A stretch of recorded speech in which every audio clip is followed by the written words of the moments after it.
Friends, welcome Insta রান্নাঘরে। আজকে নিয়ে এসেছি রেসিপি চিকেন কষা, একদম অন্যরকম স্বাদের। দেখে নিন কীভাবে বানাচ্ছি। সবাই কিন্তু চিকেন খেতে খেতে মুখ মেরে দেয়, এইভাবে একবার করে দেখবেন, খুবই স্বাদ হবে। প্রথমেই দারচিনি, শুকনো লঙ্কা, তেজপাতা ফোড়ন দিয়ে চিকেনগুলোকে দিয়ে দিচ্ছি। চিকেনগুলো যখন আধো আধো ভাজা হয়ে যাবে তখনই কিন্তু একটুখানি নুন দিয়ে দিতে হবে। তার সাথে আলুগুলোকেও কিন্তু আমি দিয়ে দিচ্ছি। একটু বড় বড় করে আলু কাটবেন, এতে কিন্তু খেতেও খুবই ভালো হয়, দেখতেও ভালো লাগে, মাটনের স্বাদ এনে দেয়। মাটন খাওয়া ভালো না বলে আমরা চিকেনটাই বেশিরভাগ খাই। এইভাবে একবার করে দেখবেন, খুবই ভালো হয়। এর সাথে দিয়ে দিচ্ছি নুন আর হলুদ। তার সাথে দেখছেন আমি দেখিয়ে দিলাম আধো আধো সেদ্ধ করেছি, পুরো মিহি পেস্ট করিনি, পেঁয়াজ, আদা, রসুন, কাঁচা লঙ্কা। এটা কিন্তু পুরো মিহি পেস্ট করতে হবে না, তাহলেই এর স্বাদটা কিন্তু বলেছি অন্যরকম হবে। এর ফলেই কিন্তু এর স্বাদ একটু অন্যরকম হবে।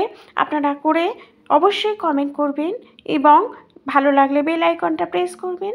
দিয়ে দিচ্ছি হচ্ছে চিনি আর শুকনো লঙ্কার গুঁড়ো, তার সাথে জিরে আর ধনের গুঁড়ো দিয়ে দিলাম। দিয়ে ভালো করে মশলাটার সাথে চিকেনটা কষিয়ে নিতে হবে। যেহেতু আধো আধো পেস্ট করেছি, সেই জন্য কিন্তু মশলাটা অনেকক্ষণ ধরেই এটা সাঁতলাতে হবে। সাঁতলাতে সাঁতলাতে এর কালারই চেঞ্জ হয়ে যাবে একদম। দেখুন কত সুন্দর একটা কালার এসছে। তারপরে দিয়ে দিচ্ছি হচ্ছে একটু গরম জল, কেননা এতটা ভালো কষানো হয়েছে যে এতেই কিন্তু সব সেদ্ধ হয়ে গেছে।